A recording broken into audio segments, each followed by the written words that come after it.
Okay, we look ahead to the weekend's action, and your attention, wherever you are in the world, surely is drawn to the fantastic bill in Sheffield, which is headlined by Kell Brook, who's been coming along for years and years, and now he's on the brink of a world title shot. He's got an eliminator against Oklahoma City's Carson Jones, who hasn't had things all his own way as he's come up through the ranks. 8 defeats already. Tris, is he a threat? What do you make of Carson Jones? I don't think he's a threat necessarily. That's not to say he's a bad fighter. He's not. But I think there's something special about Brook. I've always felt that he's one of the guys who, I said before, has looked out of place on undercards. There's sort of an X factor about Brook. You know, he seems to tick just about every box in the sense that he's tough. He's tough to hit. He's always in good shape. Big puncher, spiteful puncher. Sharp, good technique, very well rounded, and there's something a bit different about the way he fights and his attitude, and I think he's matured, and I think that maturity is arguably what's going to take him on to the next level. I don't think Carson Jones is a massive threat, but like I said, that's no disrespect to Jones. I just think Brook's on a slightly different level to Carson Jones. I mean, have you seen much of Carson Jones? I mean, he lost his early fights. He claims he was mismanaged early on, Dan, but he seems to have really learned from those early setbacks, and he's so determined. If you hear him speak now, isn't he?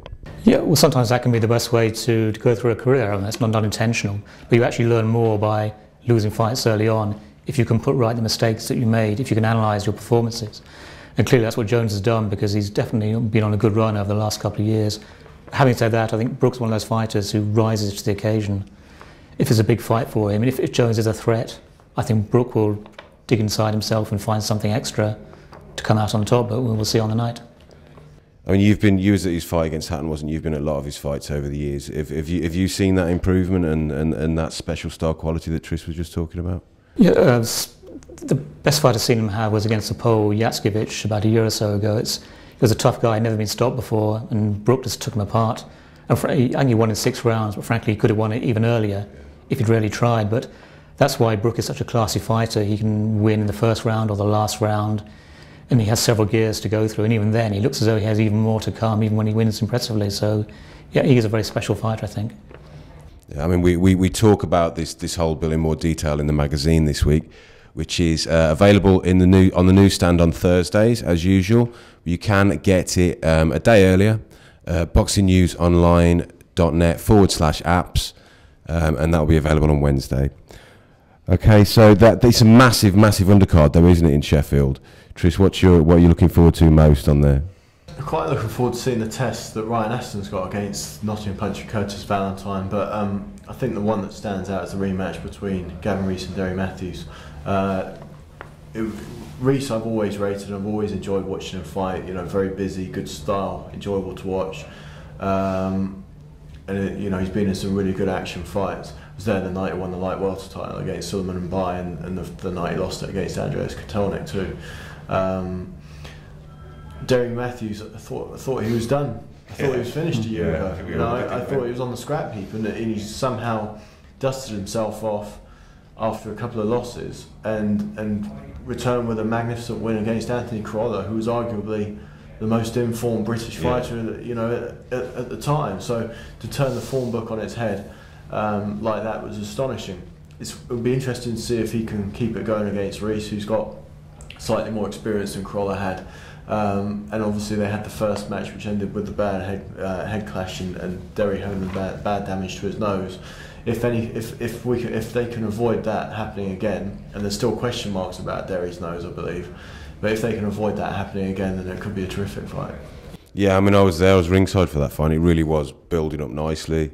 It looked perhaps as if Rees was just starting to come on at the point of the stoppage, but there's no way of saying not enough time had elapsed for him to be in the driving seat. So yeah, fascinated by that one. There's another rematch there, Dan, and their first fight was an unexpected classic, and another incredibly unexpected winner in Kerry Hope. Do you think he can do it again against Proxy? Yeah, well, I saw that one, the first fight in March, I think, and it was a really gruelling fight. And even when it got to the final bell, nobody was quite sure whether Hope had done enough or whether Proxy had done enough to retain. In the end, Hope got it, which I think is a great story, but also it's great to see a total outsider, underdog challenger coming in great shape. He'd really trained hard. He pulled off a really spectacular win, and against a guy who was unbeaten, and reckoned to be going towards world titles. And I think that could be a really interesting rematch, and can Hope maintain that sort of focus and intensity, or did Proxer take it lightly first time? It's to say, or maybe he's just not as good a fighter as we thought he was. Maybe Hope just exposed him, really. Yeah, I mean, all the staff will be making their predictions for the big fights in Sheffield, and you'll be able to get those online at www.boxingnewsonline.net. Also at the weekend is a little guy called Tyson Fury. He fights, and he makes his latest appearance. He takes on an American called Vinny Maddaloni. Some of you more hardcore fans may be aware of Maddaloni. He's been beaten by Evander Holyfield, Adamek, Mormek, Boitsov. He's fought some of the top guys, never come close to beating those top guys. He's been in entertaining fights, but he's taken a lot of punishment. Tris, is he a threat to Tyson Fury? No, no, he's not. Frankly, he's a small veteran who was never world class. Always entertaining to fight. He does have a cult following, I think, on the East Coast.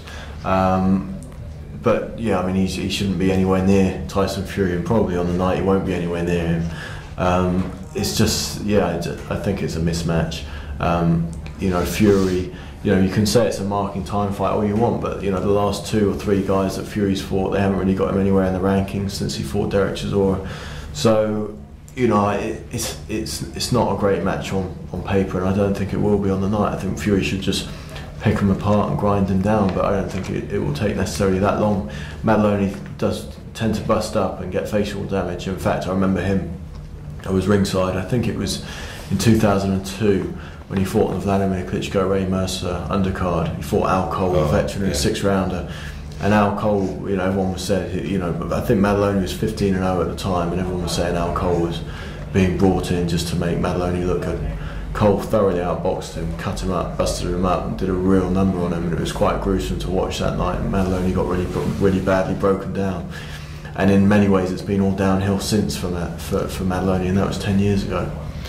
It's true. I mean, it seems like Hennessy Sports have got their own plan for Fury. He's no longer the British champion, which took away the obvious matchup that we'd all like to see against David Price. I mean, taking David Price out of the equation, and perhaps bearing in mind that Hennessy seems to be wanting to bringing him in experience from abroad. Who would be a good test for Tyson Fury at this stage, Dan? Well, somebody better than Vinny Maddaloni, definitely. That's clear enough. Well, I think with the Klitschkos, you'd think of maybe someone along their size, with their dimensions or something, wouldn't you? For a start, that might be a good starting point. But the thing about Fury is they're matching him very, very carefully. He's had a couple of scares. He got floored and has been hit by right hands and wobbled and buckled by fighters who are not particularly special, nowhere near world class. They're just being very, very cautious with the matchmaking now. They're just fighting smaller guys, older guys who've been in wars and have been bashed up and been worn down and have more than coming for a payday. I mean, Maddaloni is the sort of guy who will try hard, but he just hasn't got the skills to test Fury, really. He's just nowhere near world class. Yeah, I spoke to Vinny Maddaloni last night, and he said his favourite punch is the overhand right, so you just never know. But the full interview will be in this week's issue. Also, some more heavyweight action. We got Vladimir Klitschko, Tony Thompson 2. It's not exactly Ali Frazier 2, is it? Why have we got this fight, Tris? It's just because Thompson's the IBF mandatory. There's no call for it. There's no public demand for it. It's just the IBF. Thompson won an eliminator against Mo Harris at the end of last year, and that put him in the spot for a rematch with Klitschko. So the IBF want to see it, and because the IBF want to see it, and also because there's no one else out there that's going ahead. You talk about Tyson Fury and the different contenders having marking time fights. Well, that's what the Klitschkos are doing. Until the likes of Fury, David Price, Deontay Wilder, and Seth Mitchell have all matured, all the Klitschkos are going to be doing is taking marking time fights, really. I mean, how does this affect the legacy of the Klitschkos? I mean, I think Vladimir he's had 20 world title fights and he's won 18 of them. It's hard to argue with those statistics, and you can't really find a name that he hasn't fought, can you? Well, it's a bit like Joe Louis back in the 30s and 40s. People said he had the bum of the month club, and he did fight some fairly ordinary challengers, but at the same time he fought everybody who was good. But he just fought so frequently, 5, 6, 7 times a year, that he fought everybody, and he fought the good fighters and some of the bad fighters as well. And the Klitschkos are doing a pretty similar thing. I mean, Tony Thompson's a nothing special challenger, but the Klitschkos have fought all the good guys as well, so This is a nothing special fight. The thing is, this is going ahead in a football stadium in Switzerland. It may sell 30, 40,000 tickets. So if you can sell 30,000 tickets to fight a nobody, then you'll go ahead and do it, won't you? And earn good money doing it. So.